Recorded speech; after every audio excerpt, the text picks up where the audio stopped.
the event of the Annunciation and the Incarnation. So here is a Madonna and Child, and we've got it's an architectural setting, and then the So in any case, we might have some of these in the slides as well. So I wanted you to know that there was something tangible here, and that after all, the incarnation is something that the artists have to be familiar with. So this central theme of being a Catholic is rather astonishing. When you really stop to think about how astonishing Catholicism is and the claims that it makes, that Almighty God would take the flesh of a human being from a virgin and become a man and share our experience as a real man, as a real human, and in that process redeem that experience and lift it up and transfigure it is an astonishing claim, and it's something that's rather shocking, and also difficult to I don't think we can understand it. It is a mystery, and that brings me to this. This project is something I'm currently working on, but this theme of the incarnation is something that artists are intimately involved in, because they have to make flesh. They have to bring a concept into flesh. They have to enflesh their ideas in matter, in a material, in glass or stone or music, sound, in architecture, in the different media. So, and of course, all of my students, I teach at Savannah College of Art and Design, and they're all heading off to different majors. Very few of them are actually fine art students, but I teach at the foundations level, in which I instruct them as the most important level to be at, to have a solid foundation. And it's an artistic foundation, and it's what they have within their grasp most immediately. Because of a piece of charcoal in your hand, eye and hand in charcoal, it's a very primitive thing, and it's very direct. And Steve Jobs was still trying to emulate that with eye touch and this, and all of that. And so I have to persuade them to drop the, I'm sitting here trying to teach them, and of course they all are on their mobile devices, and that's when I hit them over the head with the sketchbook, and that they have to have that sketchbook with them, and they have to craft the image in a slow way, in a deliberate way, and by hand, and they have to awaken their eyes and learn how to see the world, and how to see what's in front of them, and how to address it, and to understand how the world is addressing them, and then to make sense of that, and to put it into form, and then deal with the problem of what does the form communicate. And so, but we also have a conversation about beauty, because we find that in our daily experience, we are attracted by certain things and repulsed by others, and so beauty is very much an everyday aspect of our lives. And but to try to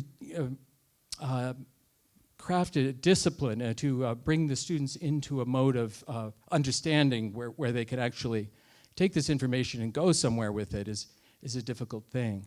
So, I have a certain confidence in the act of drawing that this awakening will take place. Even though I only have them for 10 weeks, we have to trust that God also has a plan for them as they go off to fashion design and theater and music and all kinds of different things. And many of them have never drawn before, let alone draw the human figure. So it's very daunting to them and very humbling. And it's partly why I like to teach that, because they come in with a humble attitude, and so they're more receptive. But in order to try to get their attention, I also started to use social media, and I said, well, darn it, if you're going to be looking at social media, then I guess I better open an account. So I clumsily, learned how to do the Instagram, and so I post my daily demonstrations in class on the Instagram, and you can follow me too. And my therapist instructs me that the more followers I have, the more stable I will be, and the more integrated as a person I'll be. So I literally can't really get out of bed unless I have at least 3 likes, But since more people have started to like me, now the demand has gone up, and so I have to have at least 100 likes. So if I don't get 100, I'm staying home. But but my students don't talk to each other. I don't witness it. They're all on their cell phones, and so which are these wonderful tools, but at the same time very alienating and distancing, and they're intervening between their direct contact with reality. So it's very bracing and invigorating to have them in a life drawing class where, there's the first encounter with the nude model, and it's rather shocking, and it's not really as glamorous as you might expect it to be, whatever your expectations are. But and especially if you try to then draw the figure, and then that's very humbling as well. So the struggle to make form out of this this figure in front of you is a wonderful opportunity for me to put across ideas that really go way back in my own formation, and that I wanted to share with you that I have this wonderful experience of when I was a college student and not really quite sure of. I was sure that I was meant to be an artist because there really wasn't anything else that I could do competently, but I could draw, and that's what I did all the time. And I just thought everyone did, because my mother had introduced. She always just threw art materials in front of us, and it was very entertaining. So that's how she managed. I come from a family of 10, so. And I'm number 5. I had 4 older sisters and 5 younger brothers. So and my youngest brother actually married a Schmitt. One of Carl Schmitt's granddaughters. So this is really an inside job here, right? and yeah. So how did you think I got here? So I'm very grateful that for the Schmitts in particular, but also one of the grandchildren there from that same family, from John Schmitt's family, who started the Trivium, and had many of these beautiful paintings around. And so we moved there to Massachusetts to be there at the Trivium, and my younger brothers went to school there, and it had just an enormous impact. So that Mark, who married the Schmitt, has now founded the Lyceum in Cleveland, and they're just doing famously up there with a great cast of teachers and with their choral singing and everything. But in any case, so the grandson Nick was a friend of mine, is a classmate of mine and a buddy, and he said, "Listen, I want to take you to meet my grandfather." And I said, "Really?" And we drove down to Wilton, Connecticut, and there was the painter Carl Schmitt in his living room, and I believe he was smoking a pipe. But I remember it was a kind of there was a light. It seemed like there was a light around him. It might have been that he had white hair or something, but because my memory is a little dim now too, because that's been at least, I don't know, a few years ago. But in any case, the experience was really riveting for me because he's so modest and so quiet, and I was already familiar with his paintings and the beauty of them. It had already struck me because he was able to achieve these. The forms are so solid and so luminous and knowable. They presented something that you could enter into and dwell upon and figure out and look at and just be in awe of. In the end, encompassing a kind of mystery in his work is what I sense, is that they're simple objects like the still life or portraits, so they're factual on the literal level, but they go beyond the literal level. It's not realism; it's something much deeper. And with his work, so I was introduced into the depth of the Catholic imagination, which, like Scripture itself, has many levels of meaning. There's the literal and the spiritual levels of meaning.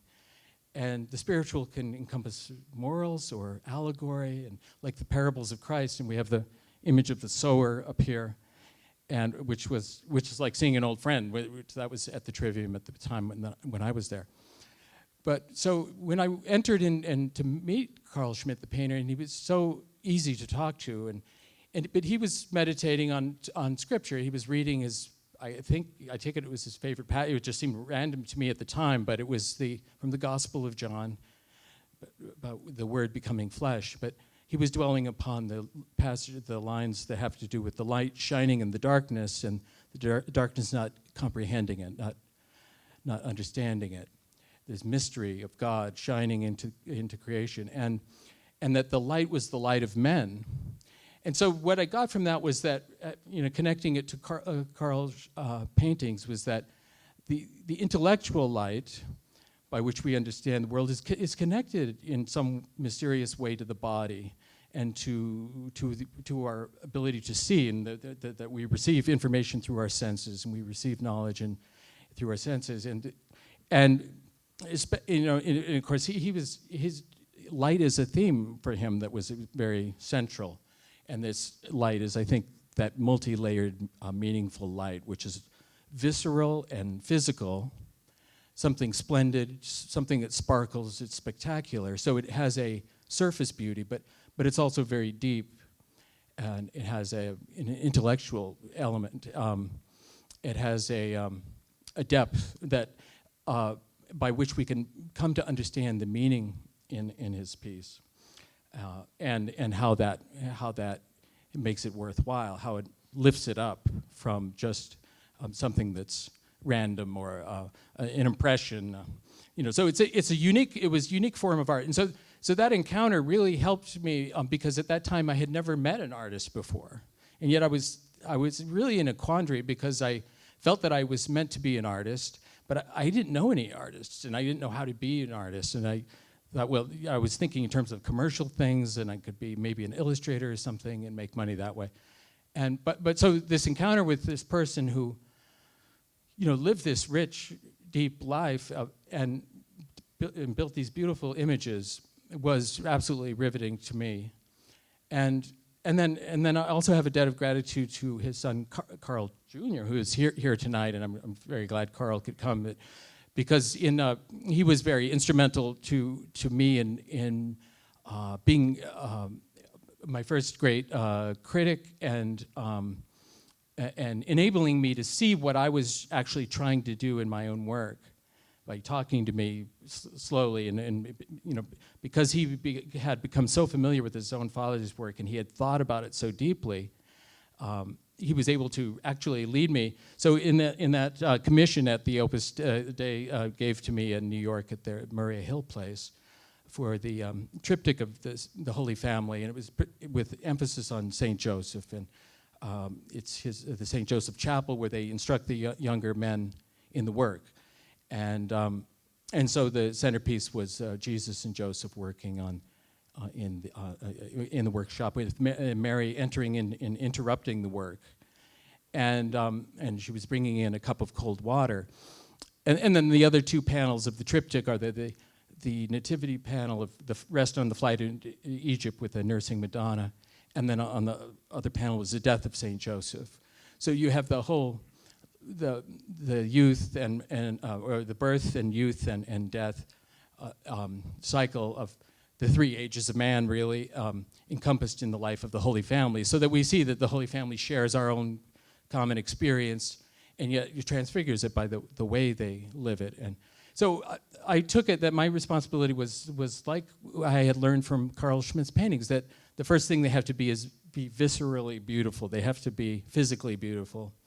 But that beauty has to be connected to something also meaningful, something deeper. It can't just be superficial. And so that's my approach I take when I teach the students how to look at the body and how to draw the figure. And because they're inclined just to copy the surface, and that's where you notice the tattoos or the peculiar characteristics of an individual. That's what draws their attention, but they don't understand that, and they come to understand by the end of the 10-week session that there's much more going on there. And they have to, as an artist, they have to account for proportion, for instance. In every design field, you have to deal with proportion.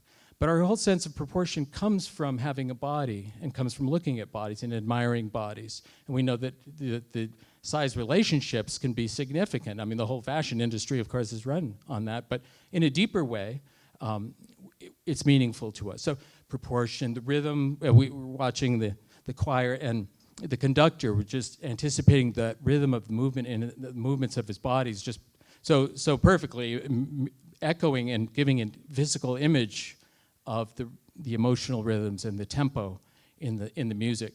And so in the movement of the body, students are learning to appreciate rhythmic movement, not just random movement, for instance.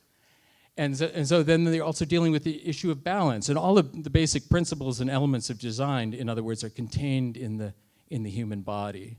And we know them intimately already because we have to stay in balance in getting to class but then when they can also account for it visually and they see it in the model and establish the model in balance, that's a big achievement. It's really not easy, and a lot of artists actually miss that. So there's proportion and rhythm and balance, and there's volume and there's weight and there's space. And these are deep, profound beauties. It's the structural elements of the figure that establish it as a coherent, well-built form that then radiates this beauty. Even if you don't have the surface beauties, if you have that structural beauty, you really have something. And so for most of my class, we were just focusing on these more abstract levels. And how do you abstract from the figure? How do you take these essential things out and put them on the page? And then once we get along with that, we then move on to looking at the surface beauties. And they're put upon that armature of structure. And then you have both of them integrated together. And the surface beauty is connected to the depths. And so it becomes a much more powerful, much more meaningful figure in the end. So, but of course, my training is aimed at not producing illustrators or fine artists, but to awaken the artist within each of these designers as they go on in their careers, so that they can begin to understand that their job is to bring beauty into the world in some way, and their job is to make connections with this deeper, more meaningful, redemptive meaning that would come across. So it's not just a trade school and not just a livelihood, but something much more meaningful.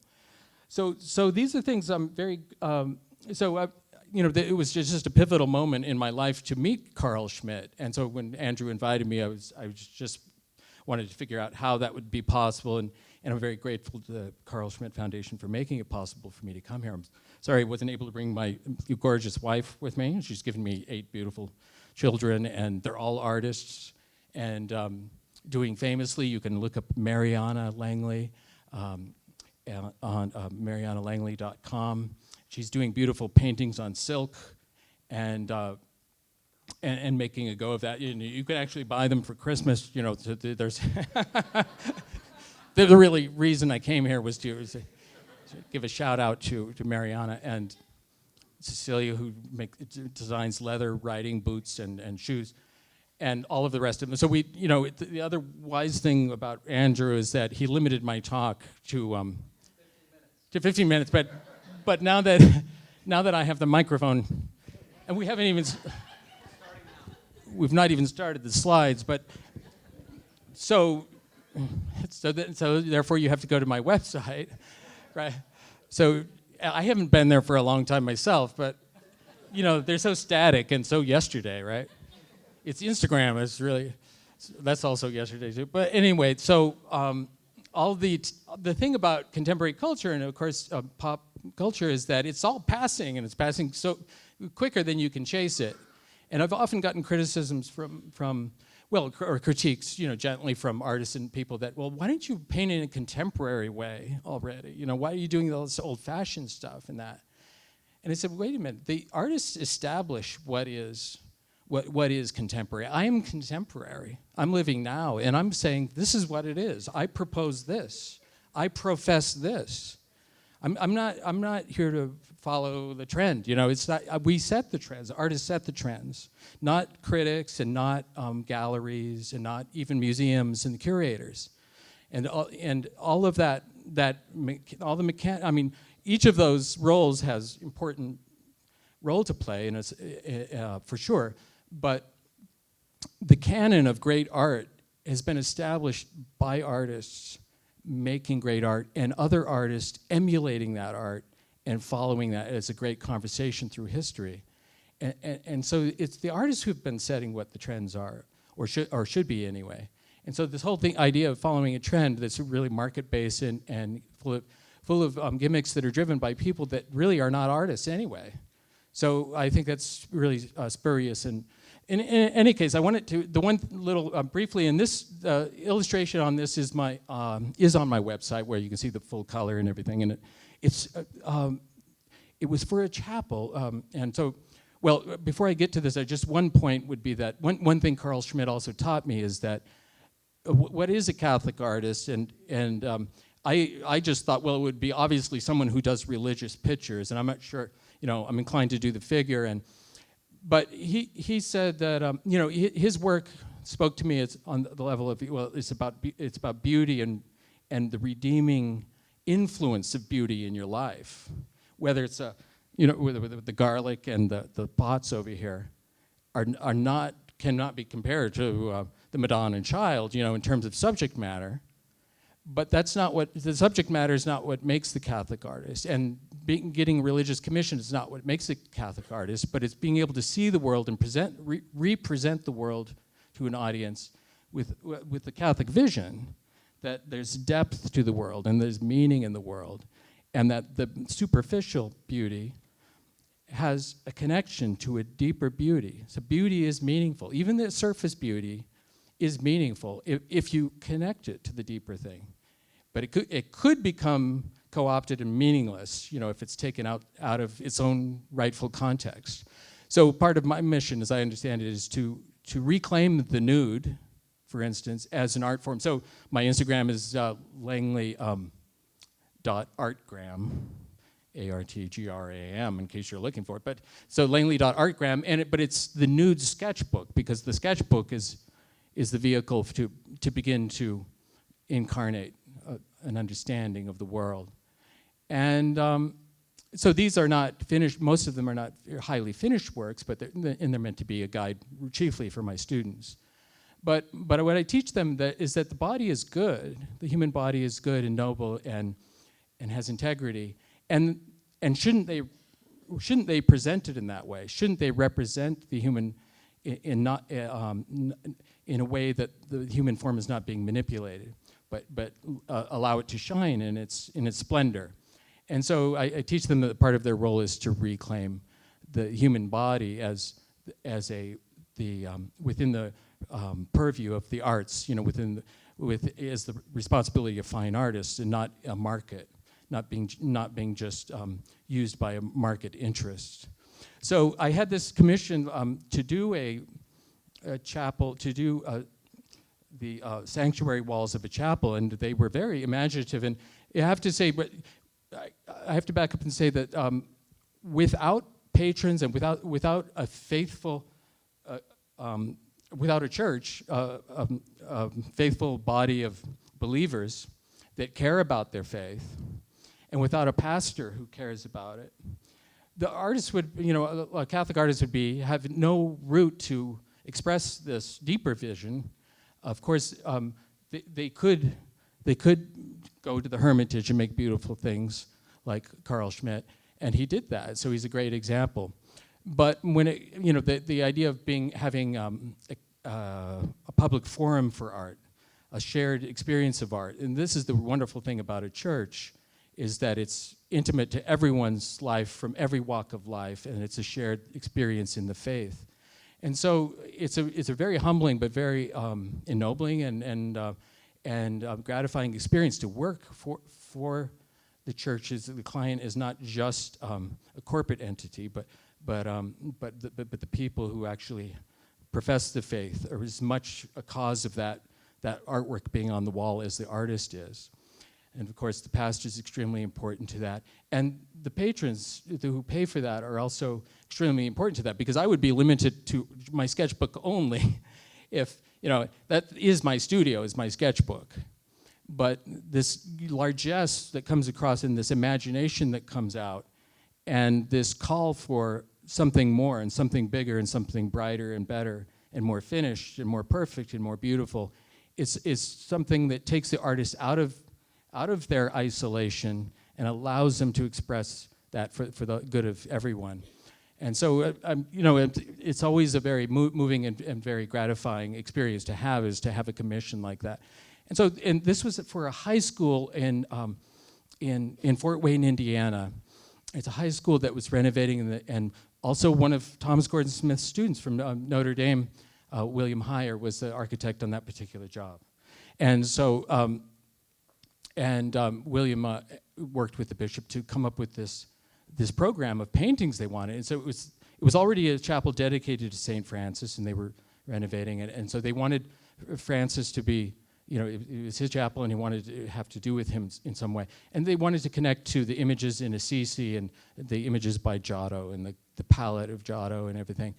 And so, but they also wanted the Paschal mystery, and we worked all this together. They wanted everything, basically, but they wanted the Paschal mystery. So you've got the birth, death, and resurrection. They also wanted the San Damiano cross, and they wanted, of course, a side altar to Francis and Clare, right? St. Clare, and I suggested St. Clare. They totally forgot about her, but so there was a collaboration going on the iconography. And then the other thing they wanted were two bookends, one connecting with creation, and the other one connecting with, it's like a theological thing, like eschatological or something like that, but it has to do with redemption, the beginning of time and the end, or in effect, what happens after Christ redeems us, well, that we are redeemed, and how do you image that? And so I have at least a few images here to connect with that. And so this, for instance, is one of the bookends of the creation image. And so I chose the tree of knowledge as being the centerpiece there, with Adam and Eve exchanging their vows, I guess, or maybe an apple or something. There's some exchange going on. There's an exchange going on, and then there's this gilded serpent in the beautiful tree laden with fruit. And and of course this was a little bit of a problem, because this piece was way over, where the priest would enter from the sacristy, and then they were afraid that all the altar boys and all the young students would be looking over to the side during the mass and not in the center. And so we negotiated that and worked it out. And I don't think this is the final image, because there was worry that if you represented the body too fully and too robustly, then it might be distracting. So I think in the end they almost became totally silhouetted, So it was not to be too distracted. But so that was more of a sketch. And when I sold them the idea, and I said it's going to be a silhouette. But then I got so involved in drawing the bodies that I said, I don't want to do a silhouette. I want to do more than that. But in any case, so Adam and Eve in the tree of knowledge, and then why don't we go to the next one? And then I chose chose Saint Francis proposing to Lady Poverty. So in the life of St. Francis, it's so rich. His storied life is incredible. It's just amazing. He's as a saint, he's quite something to study, and someone of central interest. So he has imagination. He has this Catholic imagination, and he understands the beauty of poverty. That how is that? And it's like Dante's Beatrice. It becomes embodied in the form of a woman, and that he wants to be espoused to. So he's making a promise to Our Lady Poverty under the tree of life. And so that's a sketch for it. And then what's the next one? That's another sketch for it, where I reduced the size of the figure on the crucifix, just thinking about what happens if should Jesus be on the cross be life size. So Jesus is meant to connect. The image of Jesus on the cross is meant to connect with the bronze serpent in that Moses held up to heal the people, but it also connects, of course, with the tree of knowledge, with the actual serpent running. So I use gilding on the serpent, and then in this one, you can see both of them there, and the figure of Christ is also a gilded figure, so it connects to the idea of a gilded sculpture, or also to the idea of that, the gilded idolatry of the snake, of the serpent there in the garden. So, and then, of course, the only thing that breaks the symmetry of these, the main thing is that Francis goes to his knees. So the relationship between men and women has changed here, and the male and female has changed here. And so there's a little storyline throughout the entire cycle of paintings in this chapel that is about the relationships of man to woman, and in the redemptive vision of Francis and Lady Poverty, there's a certain humility there that's meant to come across in Francis's posture. And then the next slide. And so, so I was thinking Lady Poverty would need to be beautiful in some way, and so I was working on that, and that's a sketch of that. And then, okay, so this is a little off, but it's, I did a different image of the crucifixion for a church in Kansas City, and this was a study for that, and just looking at the different arm positions. But, and so we can go on from that, but back to the this St. Francis Chapel, they wanted the San Damiano cross in the center, and they were just going to get a poster that you laminate on a board, and because they can't have the original, but I said, I am an artist, and I could make that for you, and they, and the bishop said, okay, you've got a point.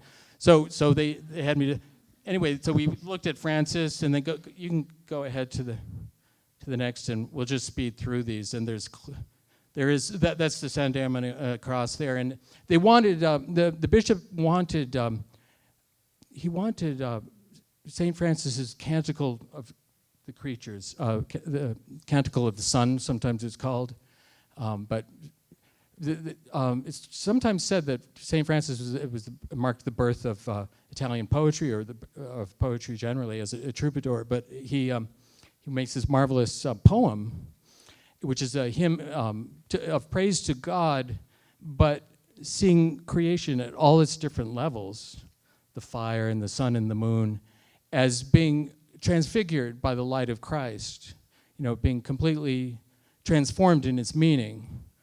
And so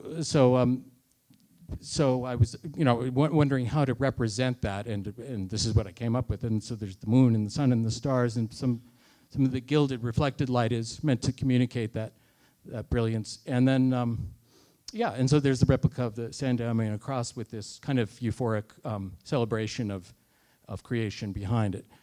And then next, maybe that's, there's a number of other ones, and we could just go on. So, you don't know how powerful it is to be holding a microphone. If you could, well, let's see if there's any other to end on. There is my daughter gilding the cross. That's this, and we did the research on the Hebrew up there and the Greek for the title over the crucifixion there for the church in Kansas City. This is the Guadalupe image, 16 feet tall, the painting, and of course, again, one of my great patrons was Thomas Gordon Smith, the great architect and founder of the School of Architecture, and Andrew's father. Andrew's the son of Thomas Gordon Smith right here, and so he's just a phenomenal artist and architect and teacher. His legacy is maybe even more so in teaching than in the beautiful buildings he's made, but he's had just a profound effect on artists in this country, and I'm one of them. So I owe a deep gratitude to Carl Schmitt, the painter, and to people like Thomas Gordon Smith and Carl Jr. and foundations like Opus Dei that understand that artists need to eat too, and so it's been very gratifying to be on this journey. And I just wanted to thank you also for coming tonight. So it's been a real pleasure. Thank you.